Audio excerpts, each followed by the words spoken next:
When you think of the past, like, faces of the NBA, the guys that everybody thinks about when you think about a certain era of the league, you think of current day LeBron, you think of Michael Jordan, Larry Bird, Magic, and then you can keep going further and further back, and you just think of these huge names, and what they all have in common is that they are known as some of the all-time great players. And when you think of the future face of the NBA for the current day NBA, one huge name comes to mind, and his name is Victor Wembanyama, okay? And I don't think this one is very heavily debated. Yes, they have other guys, like they have Anthony Edwards, they have LaMelo Ball, they have a ton of great young guys. LaMelo Ball isn't even the third best, he just came to my mind first. And they have tons and tons of just great young talent in the league, in the same way they have tons of other superstars surrounding LeBron right now. But when you think of the NBA, everyone thinks of LeBron James. Why? Because he is debatably the GOAT, okay? And that is why things like the Michael Jordan versus LeBron James GOAT debate get so heated between people, because that's who people think of when you think of the NBA. Who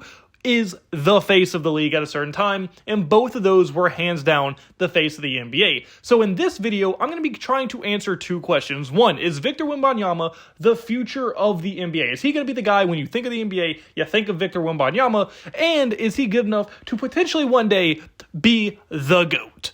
And to answer this question, I'm going to be using three different criteria / pillars to how I'm going to find out if he is on the right path to do it. Those three paths are going to be his career trajectory, his talent level, and then his aura, okay? These are going to be the three things I'm talking about, and now let me explain why I'm using these three. And it's mainly because I think these are the three main things, because obviously career trajectory is super important. If it's super high, and I think his future's super bright, then yes, he's going to have high potential to become very, very good. Is his talent level good enough to get there? Because there's a lot of great players, great young players, who probably have pretty bright futures, but they don't exactly have the talent to just become the GOAT, or even be in that conversation.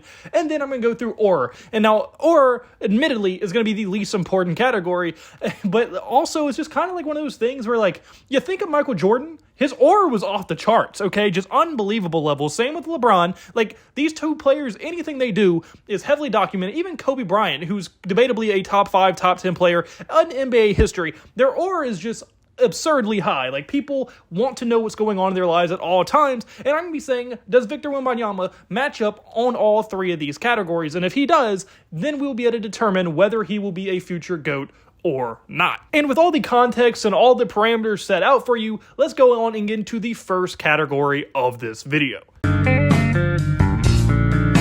So when determining aura, with how little actual factual, like, this what increases aura, things like that, obviously this is going to be the least weighted and impactful in the argument, but I do still think it's a pretty important one, okay? Because, like, you have to have people want to watch you, want to know about you, in order for you to be considered one of the GOATs. Because if you're just a very bland player that really no one likes or no one talks about, then you're really not going to ever be in those GOAT conversations in any real category. And I think it's pretty important for him to get up there. So how we're going to determine what Victor Wembanyama's aura actually is, and we're going to do that by just going through some of his biggest, like, accomplishments and well-known things and add up how much aura it is. And like I said, this is not a scientific process, okay? This is purely opinion, so hopefully I can at least be somewhat accurate here. The first thing is going to be that he has a shoe deal, and I would say that is about plus 10 aura, okay? So here's the aura meter, and this is what we're going to be doing. So plus 10 aura for having a shoe deal with Nike. Look, every big name guy had a shoe deal. Michael Jordan started it. LeBron has a Nike shoe deal. They're very popular shoes. So now Victor Wembanyama, naturally already having a shoe deal, is very important, and I do think that at least gives you some aura.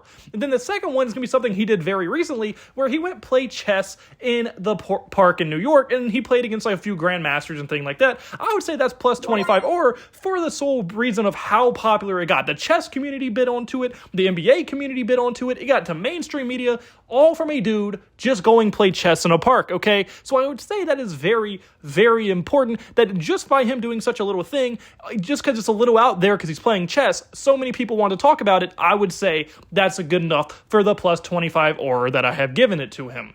And then the next one is going to be he plays with the San Antonio Spurs. The San Antonio Spurs are one of the most historic organizations ever, okay? And I think that the Spurs, although, look, this isn't really his fault. Like, he's had no contribution besides being good and the Spurs having the first overall pick to playing with the Spurs, but just a French guy playing with the Spurs, maybe all-time great potential.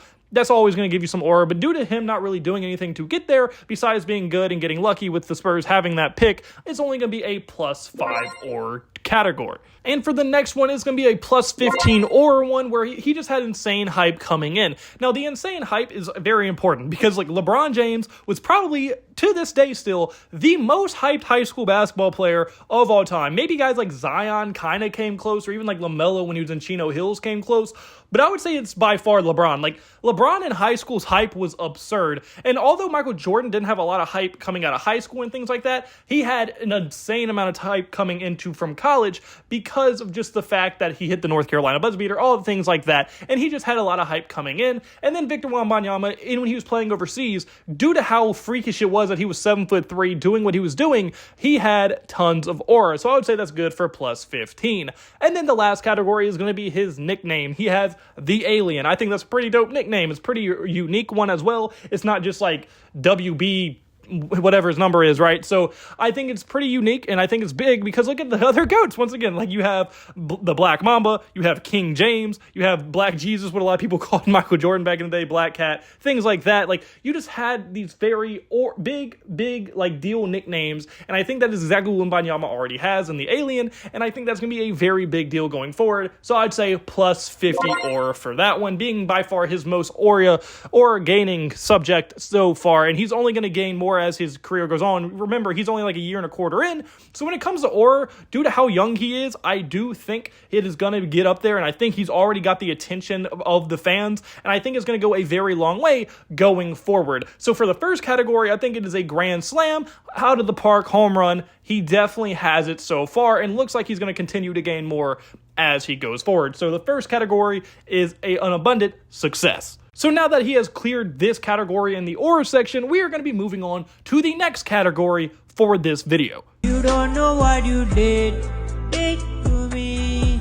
So for the career trajectory part of this video, we're going to be doing it in a certain way, and that's going to be comparing the other career accomplishments in their first few years of the other all-time great GOATs, and then comparing it to Wembanyama's and seeing if he is above pace, on pace, or below pace for trying to get to where he needs to be to become the face of the NBA going forward. So when you look at it, the first thing is going to be the most obvious award, which is going to be the Rookie of the Year award. Now, the Rookie of the Year award definitely doesn't have a requirement to win to become one of the GOATs, but it is definitely a very good sign. Like, if you can be undoubtedly the best player in your draft class, then you're probably going to be on a good pace, at least to be pretty damn good in the future. And when you look at them all, Wembanyama, LeBron James, and Michael Jordan all won Rookie of the Year. Really, the only all-time great that didn't win it was probably Kobe Bryant, at least one of the more, nearer all-time greats that we have seen.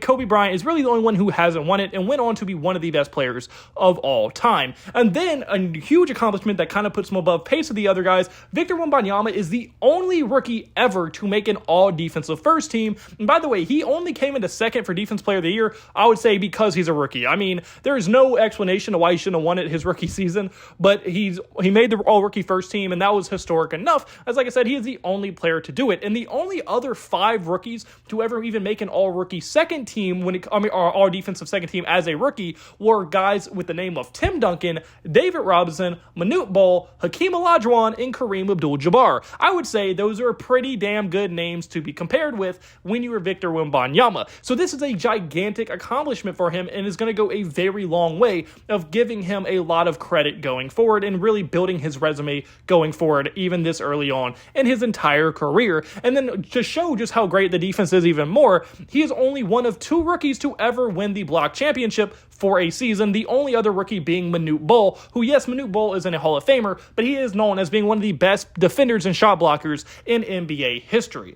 And then the last thing that I would say really is boosting his trajectory so far is going to be that he has now produced 2 5x5 stat lines in just a year and a quarter into his career. And the reason this is so impressive is because only 3 other players in NBA history have ever put up 2 5x5s, and Wembanyama has done it in literally a year and a half. So that is extremely, extremely impressive, and I would say the trajectory is looking straight up. Like, it is a 90-degree angle, straight into the air. It's going to the moon, okay? Because, like, even when you compare LeBron's early years, Michael Jordan Jordan's early years, maybe they had more team success and more winning success by making the playoffs and things like that. But Wembanyama, I mean, he didn't make the playoffs in year one by any means, but he definitely made the Spurs a better team.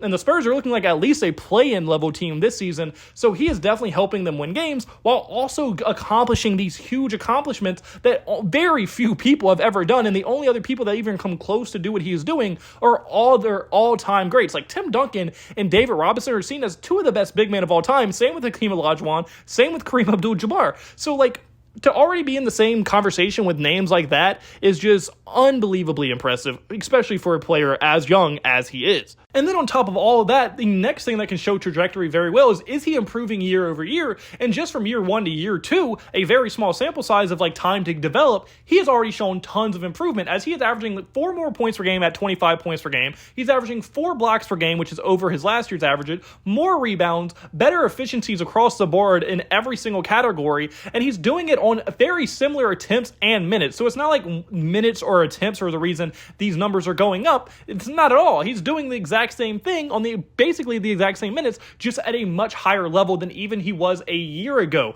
which shows the complete like dedication he has to his game and improving and getting better and better. He's not just resting on, oh, I'm a 7'3" guy who can shoot a 3 ball. No, he is a 7'3" guy who is improving his game every year, working very hard at it, and becoming one of the best players in the NBA already as a 21-year-old, which is just, like I said, an unbelievably impressive accomplishment to have. And if he can just keep on improving and improving until he gets to his prime, there's no telling how damn good he could be going into the future. So with all that being laid out, I would have to say his career trajectory looks like a absolute home run as well. Another absolute just dinger of a hit. He is now 2 for 2 on these categories, and I would say you can't really debate otherwise. Like, no one's really gotten off to a better start of their career. Nobody has ever really had like the aura he has already. So 2 for 2, I'd have to say there's really no argument to say that he is not on the trajectory of becoming the face of the NBA or anything like that. But now with that said, we're going to be moving into the third and final category of this video. Maybe we're just better. Maybe we're just better. So now for the final category in this video, we have his talent. Now, the talent, I think, is probably the most important thing anybody can have, because if you don't have the talent, you just, no matter how hard you work, no matter how bad you want it, you're just simply not going to get there. And when you look at the all-time greats, Kobe Bryant, I mean, he worked his ass off, but he was very talented as well. LeBron James is probably one of the most gifted athletes to ever play the game of basketball, or really any sport. So his talent is obvious. Michael Jordan's talent, once again, was an extremely hard worker, had a crazy mentality, but he also had extreme talent to go with it. And that is the thing. When talent and work ethic meet together, that is when you get these all-time greats. And that's why you see guys like Kobe, Michael Jordan, and even LeBron have these unbelievable work ethics. And I think there is a very similar situation going on with Victor Wembanyama, because look at just his pure talent, not looking at any of the mental side of things, nothing like that. He is a 7'3" guy who can dribble up the floor like a point guard. We have literally never seen that. We have Chet Holmgren, but let's be honest, Chet is, although very good, nowhere near on the same planet that Victor Wembanyama is on either side of the ball. He can shoot threes at a very high rate despite being his height. He can shoot mid-range turnarounds. He can dominate in the paint. He's still an insane level defender. You can't bully him, and he just has so much room to grow from a physical and talent perspective, and he looks like he has the mental mindset that you need to have as well. As he loves to read. Like, people say when he's on the plane, he's always reading books. He's always working on his game, and he said in the offseason he doesn't get why people go on vacations and things like that, and they should be working on their game. So he just has that mindset. It seems like he wanted to play for the Spurs. The Spurs are a great organization that love to develop talent. So he has so many things going for him on top of this talent. Usually when this amount of work ethic and this amount of things going for him, like the Spurs organization goes for him, plus him being in the mentally right mindset, it looks like this talent is going to really meet itself, and he is going to become very quickly one of the best players, if not the best player in the NBA, and one of the best players of all time. So, in my opinion, he is 100% 3 for 3 on these categories, and I'm not sure there's really an argument to go against him. The only way I think it could get ruined is if he suffers a few crazy injuries, and God forbid that doesn't happen. Hopefully it doesn't happen. It hasn't happened to this point. But if he starts getting tons of injuries, is the only way I can see it going downhill, or he gets addicted to meth or something, okay? It would have to be something wild. But unless that doesn't happen, I can't see where his aura is just so high, his talent so high, his career trajectory looks immensely high, he's already accomplished so much in such a little amount of time. I just don't see how he can't end up being at least in that GOAT discussion as time goes on. Now, yes, obviously he's going to have to win a lot more. He's going to have to accomplish a lot more, and he's going to have to do a lot of things. So he's not there yet. Obviously, he's not there yet, but I think he is on pace for that, and there's a very real chance he could be on a pace to even really just eclipse anything we've ever seen in the past from any other player. But unfortunately, guys, that's going for his video. So comment below. Do you agree with me? Do you think Victor Wembanyama has a chance to become one of the GOATs? How far do you think he's going to be? Where do you think he's going to be ranked all time? What do you think he's going to accomplish as time goes on? I want your thoughts in the comment section below. If you like, point the like button, subscribe, and that's a word to me. And I hope you have a blessed day, because I had a blessed day, so you need to have a blessed day. All glory to God. See you in the next video. Goodbye. Boo. Blah.